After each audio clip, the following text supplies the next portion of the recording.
Buenas tardes. Vamos a hablar un poco del sistema de gestión en salud. El sistema de gestión en salud se crea básicamente bajo la Ley 100 de 1993. Sufre 3 décadas importantes en nuestro país y bajo esto queda como el derecho a la vida en la Constitución Política de Colombia. De ahí nacen lo que son las EPS de régimen contributivo, régimen subsidiado. Las EPS de régimen contributivo o son las entidades promotoras de salud, son las encargadas de manejar el dinero destinado para la salud para brindar un servicio integral en salud a los diferentes colombianos. Las entidades se dividen en régimen contributivo y en régimen subsidiado. Las del régimen contributivo nosotros podemos afiliar a todos los usuarios, todos los que pertenecen a nuestro núcleo familiar. Estamos hablando de nuestro cónyuge, de nuestros padres, de nuestros hijos, de las personas que están a nuestro cargo en condición de discapacidad. La idea en este caso es, si nosotros tenemos un empleo, poder ser cotizantes en un régimen de salud y de acuerdo a nuestro ingreso base de cotización poder generar un pago al sistema de seguridad de salud. ¿Quiénes, digamos, contribuyen a esta parte? Todas las personas que tengamos un empleo. El empleo se divide en dos partes, están los dependientes y están los independientes. Los dependientes son todos los que pertenecen a las empresas, a grandes empresas que tienen una cantidad, número de afiliados, y los independientes que de pronto tenemos un trabajo por el cual nosotros podemos, digamos, cotizar independientemente.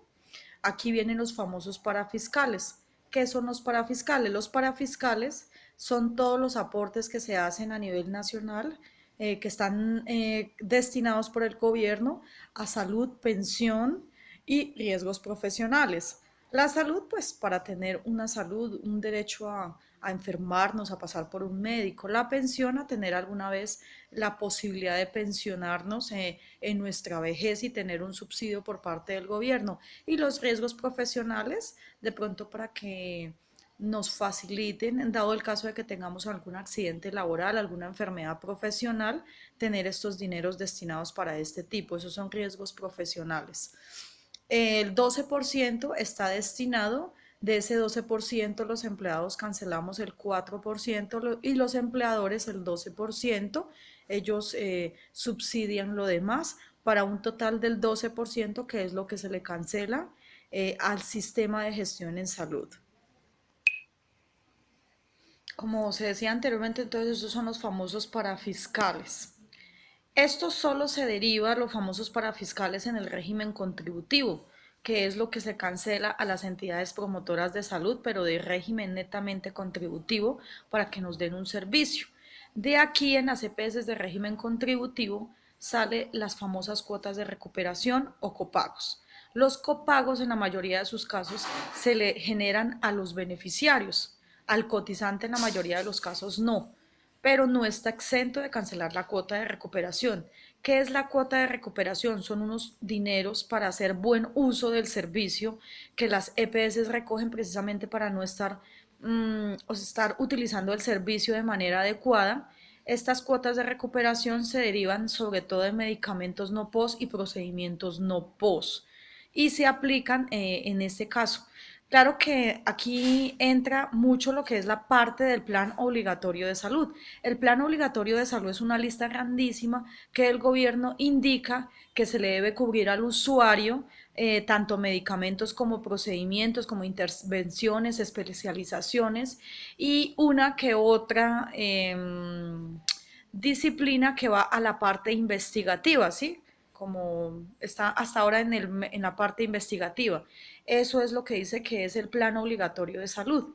Está bajo el decreto 5591, pero lo último que se dice es que el plan obligatorio de salud quedó completamente ya absuelto, pero se ve todavía que las EPS, sobre todo el régimen subsidiado, todavía utilizan mucho este plan obligatorio de salud. Las EPS de régimen contributivo sí ya están, digamos, que todo debe cubrírsele al usuario de una manera integral. Pasamos ahora a las entidades promotoras de salud, EPS de régimen subsidiado. ¿Qué debe tener un usuario para poder acceder al servicio en una EPS de régimen subsidiado? Primero que todo, tener el DNP. El DNP es la encuesta de Sisbén a nivel nacional que indica que la población clasifica en pobre no asegurada, que tiene Sisbén nivel 1 o nivel 2. Si tiene algún tipo de este Sisbén, puede afiliarse a una EPS de régimen subsidiado. La EPS de régimen subsidiado es la encargada de afilar a este tipo de población clasificada directamente por el ente territorial, ya sea municipal, departamental o distrital, que quien es la que clasifica esta población pobre no asegurada. Los dirige a su EPS, generalmente se afilia, se tiene en cuenta la unificación del grupo familiar. ¿Cuál es la unificación del grupo familiar? El cónyuge, ¿sí? La cabeza de familia, el cónyuge, los beneficiarios, las personas a cargo como personas discapacitadas o en alguna condición de discapacidad, y puede que otra persona quede vinculada en la ficha del régimen de salud. Después de que estas personas se acercan directamente a la EPS de régimen subsidiado, normalmente hacen su proceso de afiliación. Esta información debe ser reportada al FOSIGA. El FOSIGA es la página a nivel nacional donde nos encontramos absolutamente todos los colombianos que estamos inscritos, ya sea en régimen contributivo, régimen subsidiado o el Fondo de Solidaridad de Régimen Especial, que es una subcuenta o cuenta aparte donde se manejan las personas que están afiliadas a las entidades como la policía, el ejército, Ecopetrol y Magisterio. Siempre van a estar en el FOSIGA, que es el Fondo de Solidaridad, o sea, un fondo especial donde se le da manejo a todas las personas afiliadas a la parte de salud. Otro nombre que se le da al FOSIGA es BDUA, Base Única de Datos de Afiliado. Vuelvo y repito, aquí deben estar absolutamente todas las personas vinculadas a salud, sea contributivo, sea subsidiado o sea régimen de excepción. Mediante el FOSIGA, las EPS pueden evidenciar, o yo como usuario puedo evidenciar, si efectivamente se me están haciendo mis aportes al régimen contributivo o al régimen subsidiado, si el gobierno está destinando el valor de una UPC.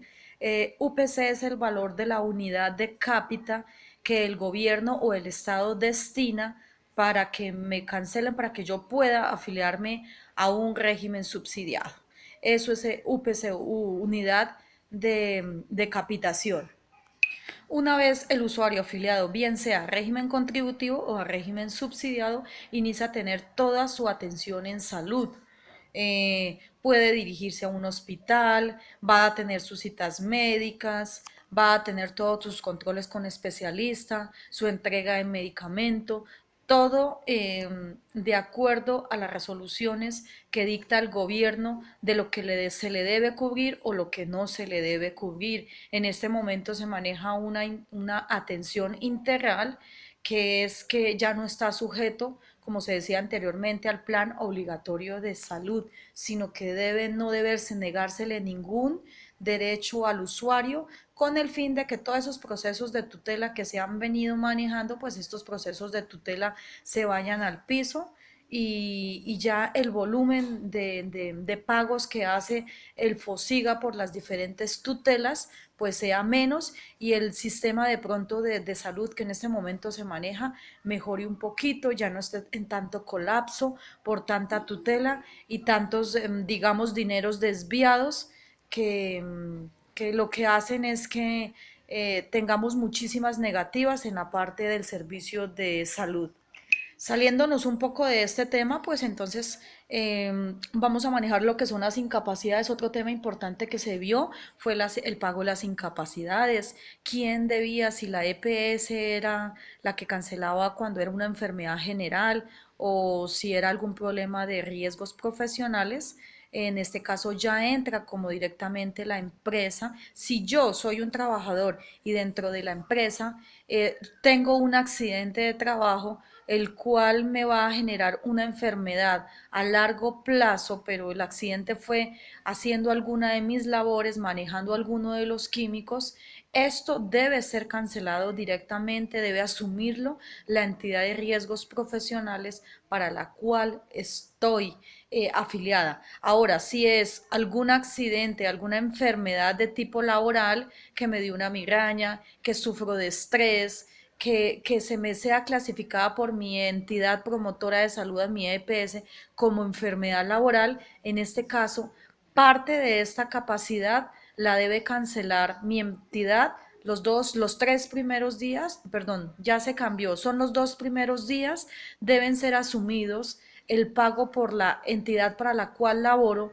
y los otros de ahí para adelante cancela directamente la entidad en este caso la EPS se encarga de cancelar este tipo de capacidad. ¿Cómo se cancelan este tipo de incapacidades? De acuerdo a los días que me hayan dado, de acuerdo al diagnóstico que me dio el médico por el cual fui incapacitada, para de ahí derivar quién es el que me va a cancelar esta incapacidad, si es la entidad para la cual laboro o si esta incapacidad me la va a cancelar la entidad de riesgos profesionales.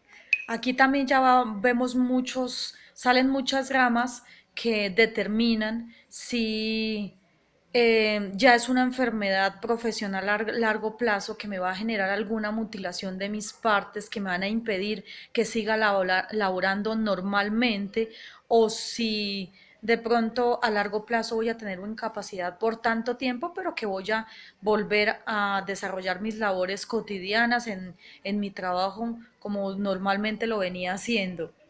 Una de las ramas de pronto importantes a mencionar es la muerte del trabajador, que ya viene la pensión de invalidez. ¿A quién? ¿Quién recibe mi pensión? Si esta pensión es la persona con la que yo vivo y si mi empresa me venía cancelando todo al día, ¿quién me va a generar esta pensión de invalidez? O como le digo, por mutilación de alguno de mis miembros que me impidan que yo siga laborando normalmente y que ya realmente sea validada por los diferentes médicos en cuestión de algún tipo de invalidez. Las unidades entonces que se vieron fue afiliaciones, riesgos profesionales, el manejo que se le da a toda la parte de parafiscales, pensión, la liquidación de incapacidades, cómo se hacía, de qué manera, se expusieron muchísimos casos en los que uno pudo valorar o pudo determinar quién entraba a cancelar este tipo de incapacidad. También se vio todos los diferentes glosarios, palabras que se utilizan en el sistema de gestión en seguridad social, su historia, un poco de decretos, de movilidad, que es la mayoría de EPS que ahora manejan régimen subsidiado y régimen contributivo, o sea, manejan ambos tipos. Anteriormente eran o de contributivo o de subsidiado. Ahora las entidades promotoras, bajo el decreto 1731, 4731, qué pena, no tengo claro, pero bajo este decreto se maneja la famosa movilidad, que lo que hace es que si yo estoy cotizando, me quedo sin trabajo, no puedo seguir pagando, es deber de la EPS darme movilidad al régimen subsidiado y así darle continuidad hasta que nuevamente consiga un trabajo que me permite ser cotizante nuevamente, pero no tener cortos de receso que me vayan a vulnerar mis derechos en la salud.